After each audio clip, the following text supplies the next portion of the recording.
Disease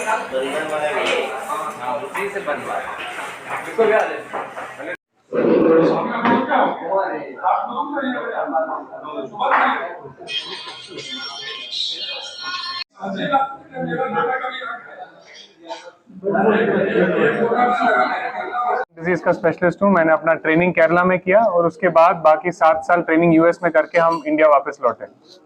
Bharat में केवल 5000 से कम आईसीयू ट्रेन स्पेशलिस्ट हैं इस देश में, और भागलपुर जैसे रीजन में आईसीयू और क्रिटिकल केयर की बहुत कमी है, स्पेशलिस्ट की बहुत कमी है। मरीज यहाँ से कभी कभी दूर दूर 6 घंटा 8 घंटा दूर ट्रांसफर होके जाता है।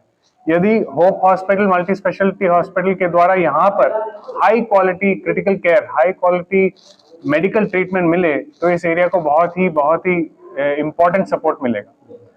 अभी इस सपोर्ट के लिए 3 चीजें बहुत मुख्य हैं। एक, लोगों का सपोर्ट होना चाहिए, तो अच्छे डॉक्टर्स, सबसे हाईली ट्रेन्ड स्पेशलिस्ट डॉक्टर्स यहाँ पर होंगे।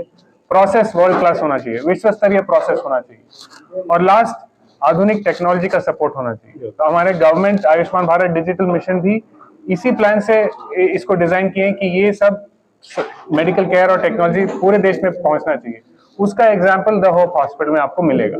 पीपल, प्रोसेस और टेक्नोलॉजी का एक कॉम्बिनेशन। और लास्ट में मरीजों को क्या चाहिए? मरीजों को मेनली हाई क्वालिटी चाहिए।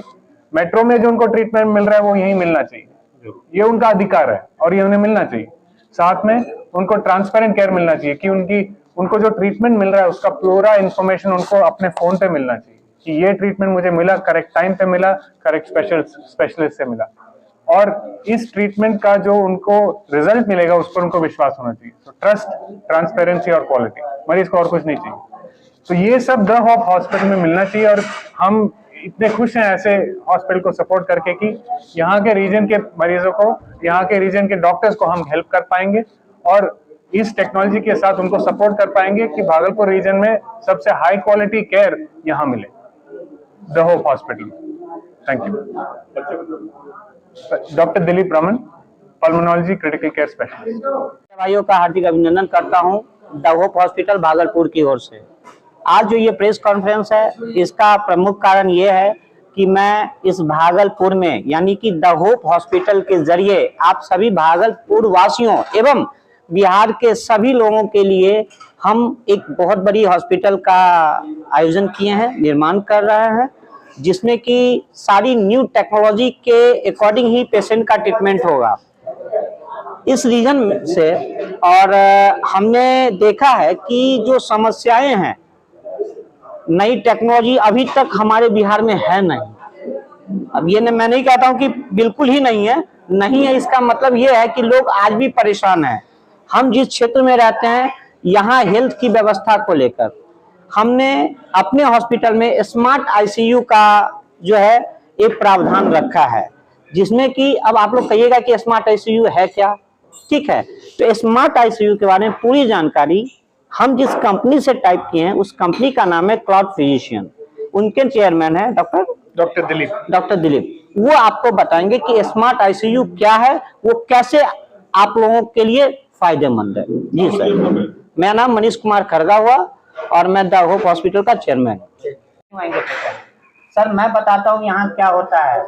यहाँ 3 बजे हम नंबर लगाते हैं डॉक्टर के पास, 6 बजे डॉक्टर के पास हम पहुँचते हैं, 6:02 होता है कि डॉक्टर पुर्जा पे लिख के दे देते हैं ये दवा है, दीजिए कि इसका विकास हो। हमने काफी एनालाइज किया, मार्केटिंग एनालाइज किया, मैंने देखा कि यहाँ किस चीज की कमी। सर द होप हॉस्पिटल में हम लोगों ने अभी स्मार्ट आईसीयू का कंसेप्ट लेके आया है, जो स्मार्ट आईसीयू के लिए इंटीग्रेशन किया हमने। लेकिन नेक्स्ट फेज में हम लोग एनआईसीयू जो होता है उनको भी हम लोग इंटीग्रेट करेंगे, क्योंकि ये पहला फेज है। तो फर्स्ट फेज में हम लोग आईसीयू को ट्रायल में ले रहे हैं, उसके बाद सेकंड फेज में हम लोग एनआईसीयू को भी ऐड ऑन करेंगे।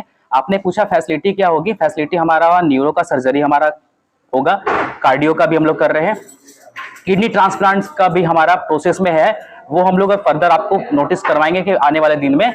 और जो बेहतर सुविधाएं हैं एट द अफोर्डेबल रेट पे हम वो देंगे। मैंने लास्ट टाइम भी ये कहा था कि ये कैसे होगा, इसका हमारे पास का अपना तरीका है, क्योंकि हम लोग बैकअप रखते हैं अपने संस्थान की ओर से कि हम कैसे उसको फुलफिल करें और एक मिनिमम कॉस्ट जो अफोर्डेबल रेट होता है, क्योंकि आज के डेट में जो भी कॉस्ट है सर, वो कॉस्ट काफी महंगा हो जाता है। तो उसको चीप करने का कोशिश हम लोग इस प्रयास से करेंगे कि हम लोग जो नंबर ऑफ केसेस हैं यहाँ के एडजेसेंट एरिया के, उनको हम लोग पहले एक जगह इकट्ठा करेंगे और जो डॉक्टर्स आएंगे, क्योंकि डॉक्टर्स का समय बहुत कीमती होता है, अगर एक केस के लिए आएंगे सर तो वो उनको तो पूरा समय देना पड़ेगा यहाँ पे। अगर मेरे पास 2-3 केस एक वीक में अगर रहता है तो जब डॉक्टर्स भी आएंगे तो उनके लिए भी बेनिफिशियल है और अस्पताल के लिए बेनिफिशियल है, और साथ ही अफोर्डेबल भी होता है, क्योंकि जब हमको पेमेंट करते हैं या किसी चीज के लिए करते हैं तो एक से भला 3 हो जाता है, तो 3 केसेस को मिलेगा। हम लोग वैसा ही प्लान कर रहे हैं और हम लोग उसी पे वर्कआउट कर रहे हैं। मार्केटिंग स्ट्रेटजी भी हमारी वही है कि जितनी भी एडजेसेंट एरिया भागलपुर के हैं, पूर्णिया है, साहेबगंज है, गोड्डा और बगल बगल जितना भी एरिया है हम लोग उसको कवर करें।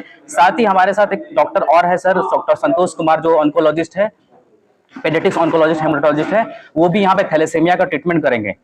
कब तक तैयार हो जाएगा सर इस महीने के बाद होगा सर, होपफुली। ओपीडी हम लोग पहले चालू करेंगे सर, 15 से चालू करने का हमारा प्लान है, और बाकी जितनी भी सर्विसेज है सर स्टेप बाय स्टेप होंगी, स्टेप बाय स्टेप करेंगे। पहले अगर इमरजेंसी को चालू कर रहे हैं, फिर आईसीयू को फंक्शन करेंगे, उसके बाद हम लोग फिर पेडियाट्रिक में चले जाएंगे, फिर उसके बाद नीकू में चले जाएंगे, क्योंकि जो गायनी है और नीकू है वो जुड़ा होता है एक दूसरे से। उसके बाद हम लोग बाकी न्यूरो तो हम लोग फर्स्ट फेज में लेंगे सर, न्यूरो का फर्स्ट फेज आ जाएगा।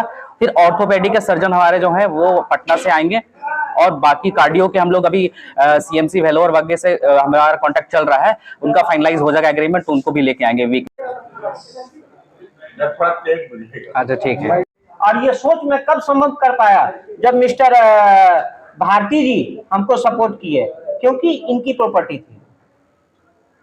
और आज से 2 दिन पहले एक मेरा मित्र है साहेबगंज में, प्रोजेक्ट मैनेजर है, वो हमको फोन किया, राजेश जी एक नंबर मेरा लगा दीजिए। बोला काहे भाई नंबर, क्या हाथ लगा दे नंबर? कोई प्रदीप सिंघानिया डॉक्टर है, मेरे पिताजी आएंगे आंख दिखाने के लिए। तो हम भी दौड़े दौड़े गए वहां पर दिखाने, नंबर लगाने के लिए। तो नंबर लगाने के लिए बोला आज नंबर नहीं, 13 दिन बाद नंबर लगेगा आपका। आप बताइए उस पोजीशन में पेशेंट का क्या हालत होगा? जिस पेशेंट को आंख से दिखाई नहीं पड़ता, आंख का प्रॉब्लम है, वो 13 दिन बाद आकर डॉक्टर के पास दिखाने के लिए, यानी कि मरने के बाद डॉक्टर के पास आएगा, पैसा भी दे रहा है 800 रुपया, फिर नंबर नहीं लगा। ये नहीं होगा हमारे हॉस्पिटल में। हम लोग 24 आवर्स पेशेंट को केयर करेंगे, बताएंगे उसको, जो भी आप गार्जियन आएंगे उनको बताएंगे इतना खर्च है, ये आपको करना है। 24 आवर्स हम लोग सेवा देंगे। हम लोग, मेरा नाम राजेश कुमार सिंह है और इस टीम में हम भी एक छोटा सा अहम किरदार है। मैं दूंगा एक पेशेंट पे 20 मिनट्स मिनिमम।